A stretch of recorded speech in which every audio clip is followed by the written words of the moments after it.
Miss Jana's father is Dardan Berisha, the biggest drug trafficker in Southeastern Europe. Te opet u Rikarce. A kako bi trebalo da izgleda ta saradnja? Pređemo na kriptovalute. Šta je to?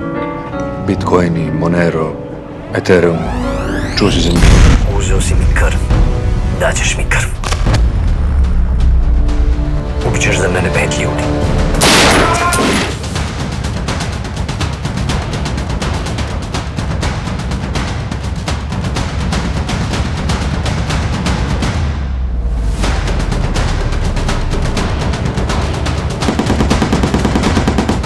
Šta umišljaš ti da si? Neki Snowden, šta? A Šukolara možeš odmah da otpišeš. On je stradao u požaru. U klubu jedan izlaz.